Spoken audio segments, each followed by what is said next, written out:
Lincoln Park Jewish Center y el Centro de Estudios Judíos Torah de Met del 311 Central Park Avenue de Yonkers, New York, presentan su programa Divrei Torah con el rabino Mani Viñas. Te invitamos a visitar nuestro sitio web www.toratropical.com. Shalom. Recibimos muchas correspondencias sobre nuestra última clase. ¿Cuántas cartas recibiste? ¿Ah? Bueno, y está lleno, ya hay 5 cosas para seguir mirando los comentarios, ¿no? Y no todos los comentarios fueron agradables. Yo di una clase sobre las similitudes entre las religiones precristianas paganas y las creencias cristianas. Yo estaba aquí. Sí. ¿Esa fue la última clase? Sí. Sí, así es, ¿verdad? Sí. Entonces parece que lo pusimos en el internet, en el YouTube, y recibimos muchísimas comunicaciones de personas que le agradó, que le interesó, y personas que parece que se molestaron. Pero para un Hashem, eso significa que mucha gente está pendiente. Sí, le digo la verdad, a mí nunca me ha molestado hacer la nota discordante. Yo siempre he tenido fama de hacerlo. Esa es una, pero déjeme aclararle que mi interés nunca ha sido, y esto es importante, no quiero que la gente vaya a pensar que hay otra intención aquí. Mi interés nunca ha sido humillar o maltratar a los demás por su creencia. Yo les respeto absolutamente el derecho a los demás de estar equivocados, de estar erróneos. Pero hay que devolverle un poco de lo que No, a mí no me molesta. No, honestamente, a mí no me molesta. Le permite el derecho de estar equivocado. Sí, yo le respeto esa. Ellos tienen derecho, pero yo también, pero porque ellos estén equivocados no quiere decir que yo me tengo que tragar la lengua y no dar la parte mía. Y es mi responsabilidad como maestro de Torah enseñar Torah. Y entonces si puedo educar, voy a educar en la forma que yo mejor pueda. Entonces lo que quiero hacer para el próximo parte de este segmento, yo recibí una carta que yo compartí contigo, Eliyahu, de un señor dando muchas quejas. Y mi respuesta, yo creo que compartí contigo la respuesta. Mi respuesta es, número 1, nosotros dijimos. ¿Quieres que le enviamos a todos? Desde el principio, no quiero que la gente vaya a pensar que... Okay. Lo más importante es, nosotros ya dijimos desde el principio que somos judíos ortodoxos. Lo que pasa es que hay muchísimos mesiánicos que se están usando el nombre de ortodoxo para confundir a la gente. Y entonces hasta que dimos esta clase, la gente parece que pensaron que de verdad no éramos ortodoxos. Pero la verdad es que nosotros somos creyentes en la Torah, absolutamente en la Torah. Esto es judaísmo auténtico. Nosotros no tenemos ningún interés de promover estas ideas mesiánicas. Yo nada más creo en el Mesías verdadero, que todavía no ha llegado. Desafortunadamente, yo espero cualquier día que con la voluntad de Dios que llegue el Mesías para darle paz y tranquilidad a la humanidad. Pero no creo que el Mesías haya llegado de ninguna forma. Y tampoco creo que el Mesías es un Dios encarnado. Eso es completamente una fe pagana. Entonces, lo que estaba tratando de aclarar durante esa clase es que la idea mesiánica, auténticamente mesiánica, es una idea judía. Nosotros le introducimos al mundo la idea de que va a llegar el día. No fue idea que nosotros inventamos. Dios nos lo dijo que va a ocurrir. Pero, de que va a llegar el día a donde la humanidad va a superar este sistema salvaje que nosotros estamos viviendo. Y vamos a regresar al camino espiritual de unión entre el ser humano y Dios. Entonces, yo no sé si yo les conté, cuando yo estaba dando clases en el JCC en Tarrytown, nunca se me olvida, siempre la gente que venían a mis clases eran judíos completamente reformistas, asimilados, muy americanos, y muy inteligente, mucho más inteligente que yo. Todo el mundo más inteligente que yo. Entonces, una señora, yo di una clase sobre los 13 principios de la fe de acuerdo con Rambam. Entonces, una de las cosas que hablé es Anima Amin Bemunah Shlema Befiat Mashiach. Yo creo con fe completa que va a llegar el Mashiach, y aunque se tarde, yo sigo con esa fe de que va a venir el Mashiach. Ok. Entonces estaba hablando sobre la fe del judaísmo, sobre el Mashiach. ¿Se insultó a la señora? Deberías de dejar de hablar de esa bobería. Me dijo, debería de yo dejar de hablar de esa bobería, porque eso no va a ocurrir. La humanidad no tiene chance de superar este comportamiento, es parte de la naturaleza humana, de ser salvaje, de tratar de superar uno al otro, de odiarnos uno a otro, de tener guerras constantemente. Es parte de la naturaleza del mundo tener enfermedades, y es parte de la naturaleza del mundo de que todo el mundo va a morir. Y no puedes decirle, no deberías de seguir con esas ideas fantásticas de que va a venir un Mashiach. ¿Y eso qué me dijo? Y yo le respondí a ella que ella no era judía. Entonces se sorprendió. Le digo, no, porque tienes que darte cuenta que tu forma de pensar es la forma de pensar de los paganos griegos. Los paganos griegos pensaban que Cronos, el tiempo, es hijo del cielo y la tierra. Los dioses de Grecia son hijos que nacieron del sol y la tierra. Quiere decir que la naturaleza es más poderosa que los dioses. Entonces tú me vas a decir a mí que la naturaleza del ser humano es atacarse uno a otro, odiarse uno a otro, tener guerras, tener enfermedades, morirnos, no poder superar nada.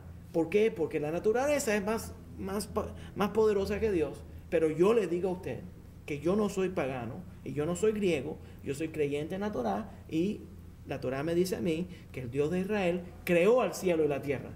Entonces el Dios de Israel tiene la potestad de cambiar el camino de la tierra y el cielo. Y entonces le voy a decir una cosa más. Si el pueblo judío no le hubiera introducido al ser humano la idea de que va a venir el Mashiach, el mundo no tendríamos ninguna medicinas, no tendríamos la tecnología, no tendríamos todo lo que tenemos. ¿Por qué? Porque la dirección de la fe de que va a venir un Mashiach es la idea de que el ser humano va a poder superar la realidad que nosotros tenemos hoy en día. Y el día que nosotros pierdamos la fe de que el ser humano puede mejorarse, nos quedamos comiendo hierba como los bueyes en la finca. Nos echamos para adelante. Pero Javier, ¿sabes lo que yo estaba pensando respecto al comentario que usted hizo anteriormente del racismo? Que usted nos ha enseñado que la Torah entera, que el fundamento de la Torah entera es amar al prójimo como amar a sí mismo. Usted nos dijo también en una frase que cuando Dios crea la enfermedad, crea la cura.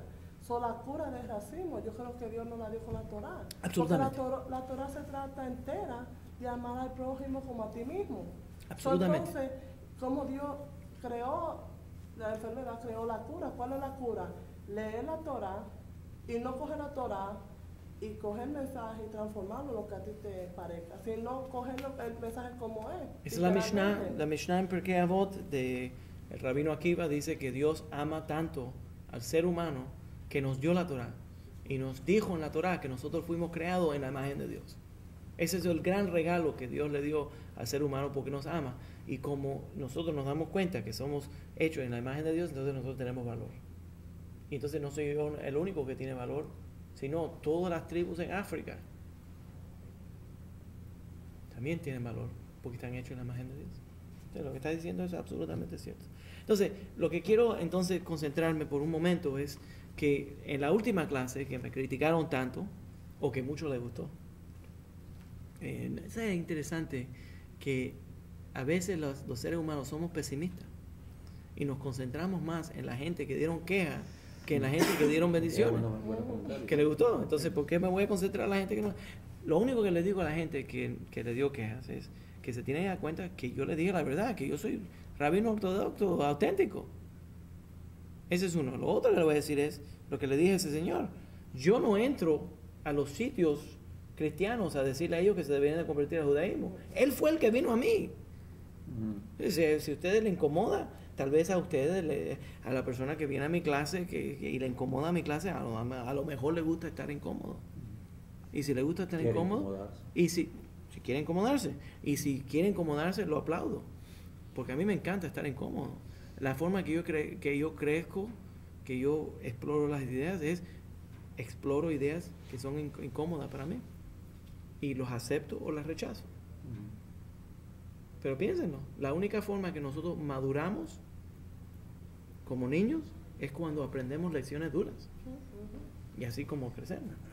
Tal vez esto es una forma de ayudar. Entonces, ya exploramos la mitad la mitad del cristianismo que viene de las fuentes paganas. Ahora quiero concentrarme en la parte que es mesiánica, que viene del judaísmo.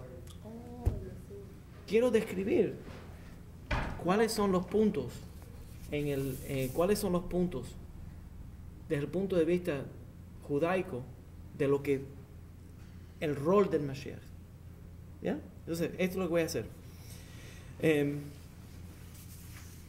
Les voy a, porque ya estamos tarde, les voy a dar la lista de los versículos y los diferentes temas que el Mashiach tiene que cumplir y las profecías mesiánicas, y entonces les voy a dar los versículos y la próxima vez lo vamos a explorar un poquito más. ¿Ya? Entonces, lo que voy a hacer es que hice una lista que yo llamo el criterio bíblico que califica al Mashiach, que describe al Mashiach. Esto es una lista de lo que se supone que el Mashiach va a completar. Lo primero que sabemos es que el Mashiach tiene que ser judío. Tiene que ser judío. Eso es importante. Converso. La gente, viene de un converso. Bueno, viene de Ruth, pero también viene de Boaz, que es de la línea de Judá. Okay, pero eso vamos a llegar en un momento. Pero lo más importante, sabemos bíblicamente en el libro de Deuteronomio, capítulo 17, versículo 15. Deuteronomio, capítulo 17, versículo 15.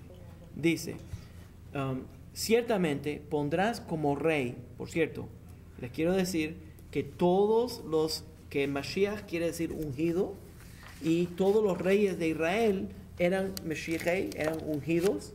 Y entonces cuando hablamos de el rey que va a ser como el Mesías, que va a terminar todos los problemas del mundo, estamos hablando de un hombre ungido que viene de la línea de la casa de David, de la tribu de Judá, que es otro rey de Israel. No estamos hablando de un Dios, no estamos hablando de un Dios encarnado, estamos hablando desde el punto, semidios, demidios, estamos hablando de un ser humano de la casa de David, de la línea de David por parte del Padre, que ha asumido el trono del rey de Israel. Y en el libro de Deuteronomio, capítulo 17, versículo 15, dice, ciertamente pondrás como rey sobre ti al que Hashem tu Dios escoja. A uno de tus hermanos podrás sobre ti. Quiere decir que tiene que ser judío. Como rey, no podrás poner sobre ti a un hombre extranjero que no sea tu hermano. Plenamente, la Torah dice que esa persona tiene que venir directamente del pueblo judío. En el libro de Números 24, capítulo 24, versículo 17, también hay una profecía que describe el reinado del Mashiach, del rey Mashiach. Lo veo, mas no ahora. Lo contemplo, mas no de cerca. Saldrá la estrella de Jacob, se levantará centro de Israel, y herirá las sienes de Moab y destruirá a todos los hijos de Set. Lo más importante es que viene de la línea de Jacob. ¿Se entiende? Y que quiere decir que tiene que ser judío. Entonces, la primera job description, la primera cosa que tiene que ser judío. Judío. Job description. Entonces, lo próximo, que tiene que venir de la tribu de Judá. No les voy a leer todos los versículos, pero lo apuntan y lo pueden buscar. Génesis 49, capítulo 49, versículo 10. También sabemos que esa persona tiene que venir, esa es la profecía que dice La profecía que le promete al pueblo, que le promete a Judá, que de él van a venir todos los reyes de Israel. 49, capítulo 49, versículo 10. Próximo, que sabemos que esa persona tiene que ser directo, el rey de Israel, el rey Mashiach, tiene que ser directo de la casa de David. En el primer libro de Crónicos, capítulo 17, versículo 11. Primer libro de Crónicas, capítulo 17, versículo 11. En el Salmo 89, capítulo 29, Salmo 89, verso 29 al 38, también describe que cualquier rey de Israel debería de venir de la casa de Judá, y especialmente el Mashiach tiene que venir de la línea de la casa de David, de la tribu de Judá. Es el Salmo. Salmo 89, versículo 29 al 38. En el libro de Jeremías, capítulo 33, versículo 17, también predice que tiene que venir de la casa de David. Y en el libro segundo de Samuel, capítulo 7, versículo 12 al versículo 16, también predice que tiene que venir del reinado de David. Entonces sabemos, primero, que tiene que ser judío. Segundo, sabemos que tiene que venir de la tribu de Judá, y también sabemos que tiene que ser hijo legítimo de la línea de David, de la línea de David. Quiere decir que una persona que nace de una tribu, desde el punto de vista de la Torá, el judaísmo, el ser judío, viene por parte de madre, pero la determinación de la tribu viene por parte de padre. Quiere decir que una persona que va a ser el rey de Israel, el rey que es Mashiach, tiene que venir por parte de madre de una mujer judía para ser judío, y por parte de padre de la línea de David. ¿Se entiende? Sí, claro. Ahora, ya les expliqué que esa gente que me dicen a mí que Yeshu o Yeshua o Jesús, o como le quieren decir, que él es de la línea de David, pero que también es hijo de Dios, y que él fue engendrado y ella era por el Espíritu Santo, y que ella era virgen, entonces no pueden decir que es hijo legítimo de la casa de David, porque él no tiene padre físico. Y José no era de la tribu de... Eso vamos a llegar. Eso vamos a llegar, porque vas a ver, hay genealogías en el Nuevo Testamento que te dan genealogías de José, Erróneas. pero se contradicen las genealogías, pero eso es otra cosa. Perdón, pero el punto es... Jeremías, que no lo... Jeremías, te lo voy a decir, te lo voy a repetir, pero déjame terminar el punto aquí.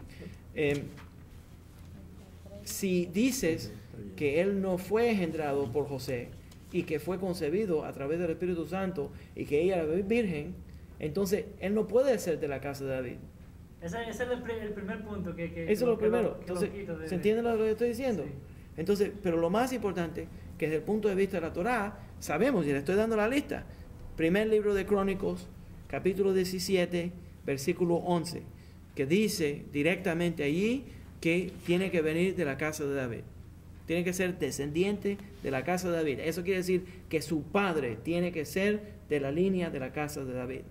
Segundo, en el Salmo 89, versículo 29 al 38, también lo vemos en Jeremías, capítulo 33, Jeremías, capítulo 33, versículo 17. En el segundo libro de Samuel, capítulo 7, versículo 12 al 16, también aclara que esa persona tiene que venir de la casa de David. Quiere decir que por parte del padre, Shlomo, Salomón, ¿por qué puede ser rey de Israel? Porque su padre es David. Porque su padre es David. That's the reason. Okay? Entonces, nada más para aclararlo. Ok, lo próximo. Entonces, estos son los puntos. Estoy dando un criterio bíblico de las calificaciones de Mashiach. Okay. El próximo punto. Una parte del job description. Sí, la descripción del trabajo. Este es el resume de Mashiach. Entonces, ¿cómo le dicen resume en español? Resumen. No, el currículo. currículo. Es la palabra. El currículo de Mashiach. Okay. Uno de los trabajos que tiene que hacer es reunir al pueblo judío del exilio y devolverlos a la tierra de Israel. reunir al pueblo judío del exilio y devolverlos a la tierra de Israel. Eso lo vemos en el libro de Isaías, capítulo 27, versículo 12 y 13. Isaías, capítulo 27, 12, 13. Isaías también lo menciona en el capítulo 11, en el versículo 12, que una de las cosas que Mashiach tiene que completar es el retorno del pueblo judío a la tierra de Israel. Es muy importante, porque ¿a dónde vivía la mayor parte del pueblo judío cuando Yeshu vivió? ¿En Israel? En Israel no estaban dispersos. No. No estaban dispersos. No estaban dispersos, no, Ok, estaban. entonces, No tiene sentido eso. Ok, entonces Y próximo. el templo no estaba destruido tampoco. El próximo Ya no punto, lo voy a recordar next todo. job description, este es el próximo currículo, el próximo punto, desde el punto de vista de Micaías, en capítulo 4, versículo 1, predice que una de las cosas que el Mesías tiene que completar es la reconstrucción del templo de Jerusalén. La reconstrucción del templo de Jerusalén. La última vez que yo chequeé, todavía el templo de Jerusalén no había estado construido. Hay muchísimos templos en Israel, por cierto, pero el templo todavía no está construido. Próximo punto, otro labor, next job description, next point, es traerle paz al mundo. Isaías, esto está a través de toda la Torah, pero más calcado todavía, marcado todavía, el libro de Isaías está lleno de referencias a esto. Pero recuerdo lo que la señora ellos, a los cristianos les gusta mucho hablar de esa. Usted sabe que hay en el libro de Isaías. Lo que ellos siempre sí, capítulo 53, ahora voy para allá, ahora te voy a ayudar con eso. Ok, entonces, que se supone que Mashiach le va a traer paz al mundo. Búscame ahí el libro de Isaías. Aquí está, ya está. Directamente lo abrí y fue directamente ahí. Eso tiene que ser una señal. Póngase ese nombre que tenéis. No, porque eso es lo primero que el cristiano te dice. Sí, sí, yo ese sé. mensaje. Sí, yo sé. ya, Ahora te voy a dar la respuesta. Ok. Ahora te voy a dar Ahí la es que dice la verdad. No hay frío, no estés hablando de esa bobería porque no hay frío. Sí, engarrotada, ¿no? Yo también. Y el baño de mujeres no sirve. Para completar el que se mete el hombre. Ahora no voy a entrar a ese. Por eso tú tienes de hombre, ¿verdad que sí? Vamos a seguir aquí. Ok, traerle paz al mundo. Déjame darte algunos versículos sobre traerle paz al mundo, que es parte de la descripción de lo que tiene que hacer, de lo que tiene que completar el Mesías. Ahora, por cierto, lo encuentro interesante, el número de guerras Que están ocurriendo. en el nombre del cristianismo, que han ocurrido a través de la historia humana, y se supone que el Mesías lo que va a traer es paz al mundo. Pero eso es otra cosa. Ok.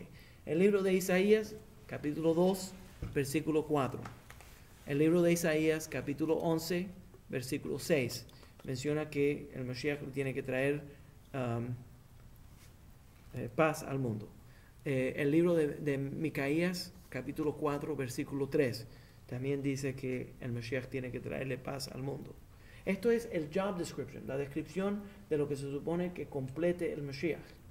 No se ve en ningún lugar, en toda la Torah, en todo el Tanaj, no se ve en ningún lugar que el trabajo del Mesías es salvar a una persona de ir al infierno. No hay ninguna profecía en ningún libro del Tanaj que dice que lo que se supone que complete el Mesías es salvarnos a nosotros de ir al infierno. Eso viene de Osiris, de Isis y de Osiris. Eso no viene del judaísmo. El judaísmo dice que va a reconstruir el templo, que le va a traer paz mundial, que va a resucitar a los muertos, que va a reunir al pueblo judío, que los va a traer del exilio, que viene de la tribu de Judá, que viene de la tribu de David. No dice en ningún libro del Tanaj, dice, como parte de lo que se supone que logre el Mesías, es la salvación de un individuo de ir al infierno. Eso es completamente pagano. Eso voy a seguir con mi lista. Entonces, traerle paz al mundo, ya lo mencioné. Otro más, tiene que convencer al mundo que reconozca y sirva a un solo Dios, el Dios de Israel. Y eso está en el libro de Isaías, capítulo 11, versículo 9. Y también en Isaías, capítulo 40, versículo 5. Me siento como un matemático aquí.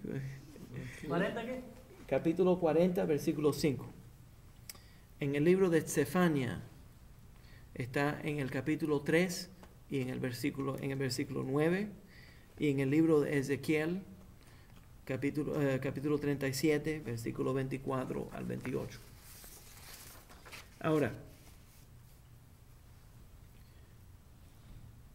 hay muchos diferentes lugares a donde se ven diferentes ideas que están mezcladas y unidas en este tema. Y le voy a dar algunos más. Pero sabemos, ya me mencionaste sobre, por cierto, el capítulo 53 en el libro de Isaías. Muchos, muchos de ellos, eso está entrenado. Había un hombre que gracias a Dios ya está descansando. Gracias a Dios ya no está en el mundo de los vivos. Se llamaba Moshe Rosen. Moshe Rosen fue el fundador de los Jews for Jesus. ¿Ya? Los judíos para Jesús. Y él venía de un ministerio que se llama Chosen People Ministries. Y parece que le dio la idea de que él podía hacer un negocio separado y se separó de Chosen People Ministries, que movía en esos tiempos $15 millones al año para convertir a los judíos al cristianismo. Dame a mí $1 millón para que vea la cantidad de gente pobre que puede comer. Pero anyways, en esa cosa se separó y se ganó millones y millones de dólares tratando de hacer esta misión al pueblo judío.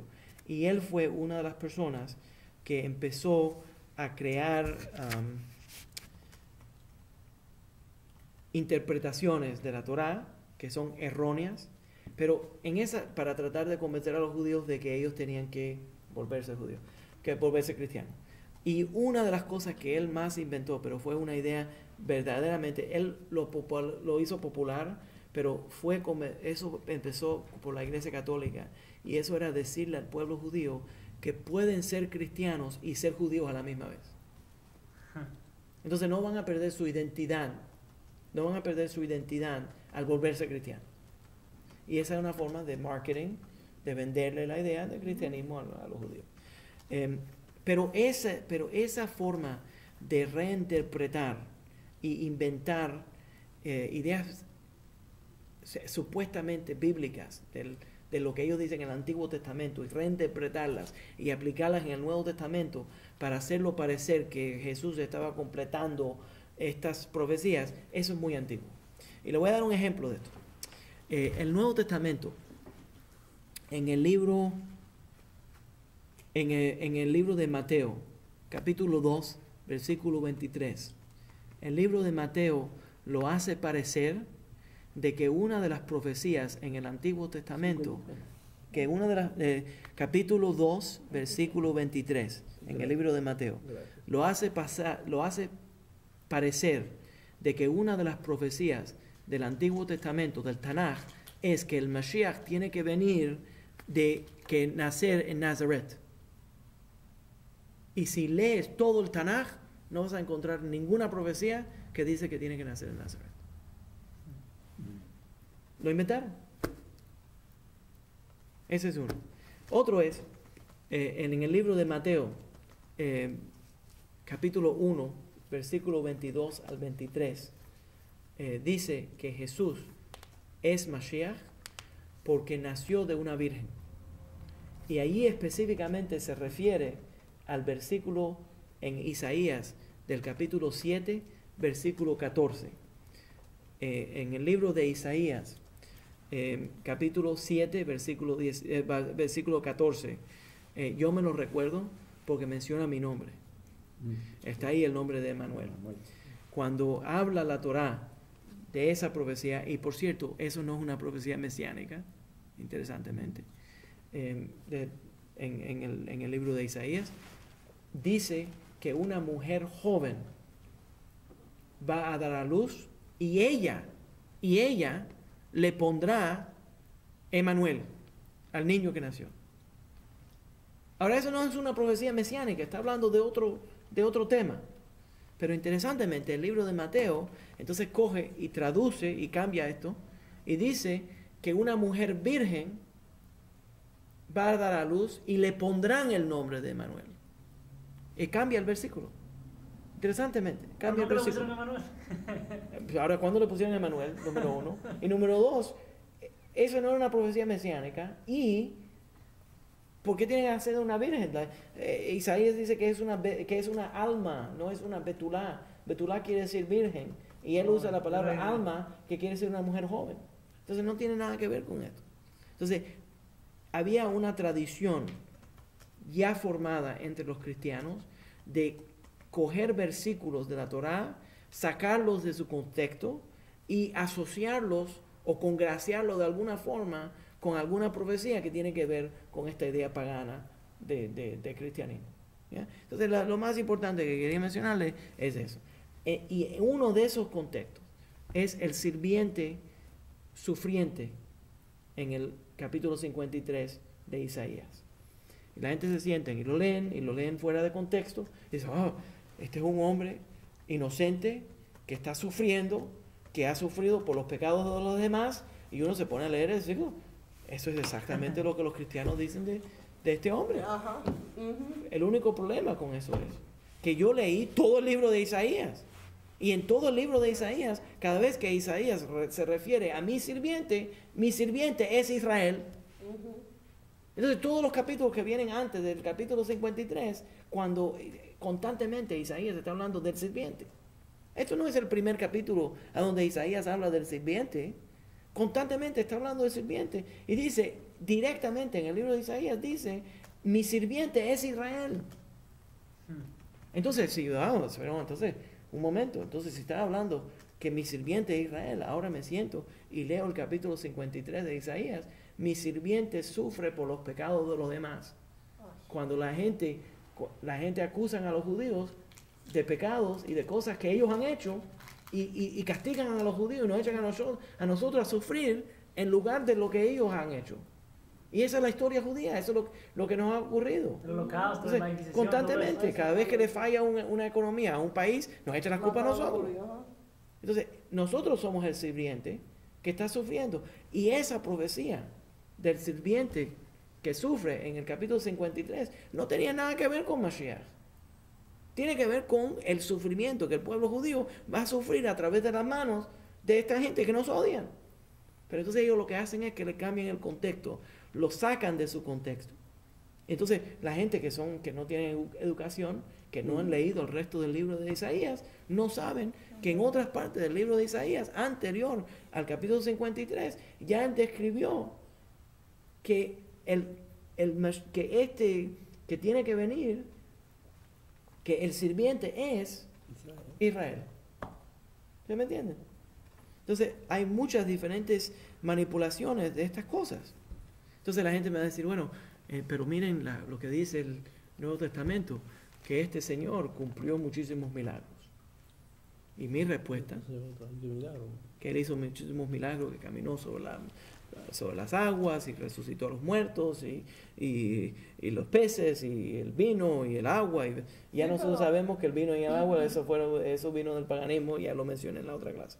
Pero la Torá específicamente, en el libro de Deuteronomio, en el capítulo 13, al versículo 1 al 6, nos dice, ese Deuteronomio, capítulo 13, versículo 1 al 6, ya nos predice que la Torá va a traer, la Torá dice que Hashem va a permitir que vengan profetas y que hagan milagros. Pero si ese profeta dice que nos desvía del camino de la Torá, nosotros no podemos seguir el camino. Nosotros no podemos seguirlo. Aunque Él haga milagros, aunque veamos los milagros directamente delante de nuestras caras, nosotros no podemos seguir, no nos podemos guiar por los milagros. Aunque me digas que Él hizo milagros. ¿Por qué? Porque si me desvía del camino de la Torá, no puedo seguir a ese profeta. Y entonces, espérate, no quiero perder la onda. Entonces, cuando yo leo en el libro de Mateo, y leo sobre las espigas de trigo, está en uno de los capítulos de Mateo, y en otras partes del Nuevo Testamento. Pero están caminando en Shabbat. Yeshua, supuestamente, Jesús y sus discípulos, y hablan espigas de trigo. Y los fariseos, que supuestamente son malos. Por cierto, los fariseos son las personas que le introducieron al mundo. Rabbi Akiva, el gran fariseo Rabbi Akiva, le dijo al mundo que el mandamiento más importante de la Torah es amar al prójimo. Esos son los fariseos. Entonces, este fariseo, los fariseos lo ven y le dicen, pues Shabbat, estás jalando las espigas. Entonces le dice, Shabbat fue creado para el hombre, no el hombre para el Shabbat. En otras palabras, lo que da a entender aquí es que uno puede violar el Shabbat. Otra cosa que dice, cuando habla del comer, dice, no es importante lo que entra a la boca, sino lo que sale de la boca. Ahora, estamos de acuerdo que es importante tener cuidado con lo que sale de la boca. Pero eso no le da licencia a la persona a comer trefá, a comer puerco. Y los cristianos constantemente me dicen a mí, no, nosotros podemos comer puerco porque esta enseñanza de que lo que es importante es lo que sale de la boca, no lo que entra. Entonces, si me vas a decir a mí que eso es lo que él quería decir, entonces me vas a decir a mí que es un profeta falso. Sí. Aunque me digas que hizo milagro y caminó sobre el agua, eso es un profeta falso y no puedo seguirlo, porque me está desviando del camino de la Torah. Y si me dice a mí que yo he malinterpretado todo eso, que él sí quería que nosotros guardemos Shabbat, y me dice a mí que sí, él quería que nosotros comamos kasher, pero esta religión ha dirigido a la gente a usar un intermediario. El libro de Juan dice que nadie llega al Padre sino a través del Hijo. Eso es idolatría. Eso es idolatría. Entonces yo no puedo seguir un profeta falso. Yo tengo que contar solamente con las cosas que yo sé que son ciertas. Y la Torah es cierta. Ahora me va a venir a vender otro producto nuevo, me tienes que convencer de que ese producto no va a contradecir a lo que yo sé que es cierto. Si eso le pasó a la tribu Abayudaya, al grupo Abayudaya de Uganda. El grupo Abayudaya de Uganda tenían Kakungulu, un hombre de Uganda que empezó a estudiar la Biblia. Los misioneros cristianos le dieron una Biblia hace 150 años y le dijeron, mira, para convertirlo. Y dejó el paganismo. Y le dijo, me gusta, no puede ser, le dijo a los misioneros, no puede ser que el mismo autor escribió el Antiguo Testamento que el Nuevo Testamento, porque se contradicen. Y yo quiero ser judío. Entonces los misioneros dijeron que no había judíos, que lo más cercano era el cristianismo. O sea, aceptó el cristianismo, pero empezó a practicar lo mejor posible los mandamientos de la Torah, hasta que conoció a un judío. Y empezó poco a poco, y toda esa tribu se ha convertido en judaísmo. ¿Ya? Entonces, no puede ser que estas dos partes vayan juntas. Entonces, no quiero volverlos locos, pero nada más les voy a dar un ejemplo. ¿Sí? Ahora, por cierto, la gente me dice a mí, los milagros que hizo. Faraón hizo milagros. Cuando Moisés fue, que la culebra, los de Faraón hicieron también. Bebé, vas a hacer un milagro aquí, bebé. Que no me vas a convencer con ese milagro. Tal vez es un milagro que viene de Faraón. Por cierto, eso está en el capítulo 7 de Éxodo, capítulo 7, versículo 11, a donde Faraón hace milagros también. ¿Ya? Entonces, nada más para mencionarle. Los cristianos me venden a mí el producto de la Trinidad, Padre, Hijo, Espíritu Santo. Yo no sé cuánto tienen, tres, como el aceite ese de 3 en 1. Entonces, yo soy una persona que digo el Shema 2 veces al día. El Shema dice que Dios es uno, solamente es uno. Ejad, pero el Ejad no quiere decir que es uno, que son varias partes unidas en uno. Uno quiere decir absolutamente uno. No hay más que uno. ¿Ya? Entonces sabemos eso. También soy, en el libro de Isaías, lo escribí porque es importante, en el libro de Isaías, capítulo 44, versículo 6. Yo soy el primero y soy el último. No puede uno ir a otros dioses, y fuera de mí no hay ningún otro Dios. Ese es uno de los 13 principios. Pero está en el libro de Isaías. Sí. No es una cosa que Rambam se le ocurrió decir que nosotros no somos cristianos porque creemos solamente en un solo Dios. Isaías lo dice directamente en el capítulo 44. Dice, yo soy el principio, yo soy el final, y fuera de mí no hay ningún otro Dios. Quiere decir que este es el único Dios. El único Dios es el Dios que nosotros adoramos, que nosotros conocemos a través de la Torá. No hay intermediarios, no hay otras manifestaciones de ese Dios. Y no hay nada que lo acompaña. En el libro de Deuteronomio, capítulo 32, versículo 39. Vean ahora, dice Hashem, le dice al pueblo judío, vean ahora que yo soy y no hay ningunos otros dioses conmigo. Dice directamente, no hay ningunos otros dioses conmigo. Quiere decir, yo soy el único Dios y junto a mí no hay ningún Padre, no hay ningún Hijo, no hay ningún Espíritu Santo, no hay Esperancejo, no hay Manganiel, no hay nadie. Yo soy el único. No hay asistente. Dice, vean, yo soy el único. Entonces, el Dios de Israel se presenta como el único. Ahora me va a vender otros dioses. Cuando me vas a vender otros dioses, entonces yo no puedo aceptarlo, aunque hagan milagros. Porque es que el Mesías es Mesías, no es Dios, ¿no? Exacto. Cuando el Lincoln Park Youth Center y el Centro de Estudios Judíos Torah de Met del 311 Central Park Avenue de Yonkers, New York, presentaron su programa Divrei Torah con el rabino Mani Viñas. Te invitamos a visitar nuestro sitio web www.toratropical.com. Shalom.